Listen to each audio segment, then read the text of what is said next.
Lorsqu'on parle des artistes ou des groupes les plus populaires d'Afrique au cours des 15 dernières années, certains noms reviennent toujours. Fally Ipupa, Une des perdues Disney retrouvée. Yes. Diamond Platnumz, Davido, Money fall on you. Burna Boy.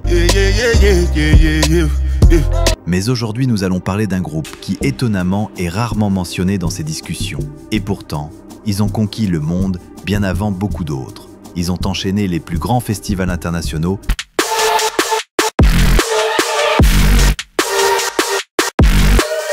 signé avec le prestigieux label Interscope, cumulé plus de 1,4 milliard de streams et généré près de 10 millions de dollars de revenus. Ils ont même eu un clash avec Eminem. Oui, tu as bien entendu.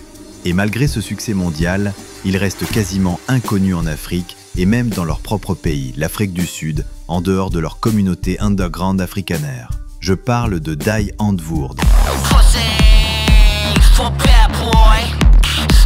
un groupe de hip-hop alternatif composé de Yolandi Visser et Ninja, un duo aussi excentrique que visionnaire qui a imposé une esthétique dérangeante, futuriste, parfois même choquante au monde entier.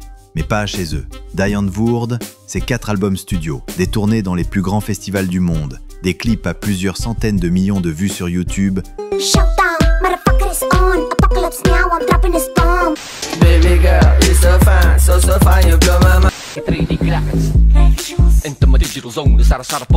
des milliards de streams. Et pourtant, moi je les ai découverts seulement en 2019 avec ce titre. Please don't take me for a push.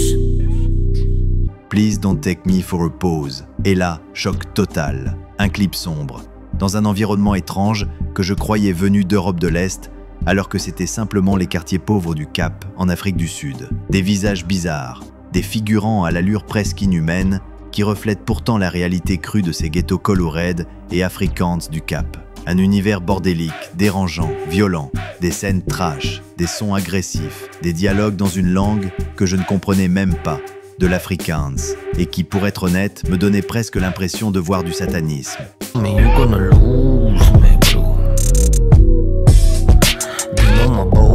Ce groupe a enchaîné polémique sur polémique et même un clash avec Eminem. Le clash entre Die Antwoord et Eminem a éclaté en 2018. Tout part d'un morceau d'Eminem intitulé Greatest, dans lequel il se moque du style excentrique du groupe sud-africain en disant « I got a Doja Cat poster. And a Die Antwoord one too, but I ripped it in two. »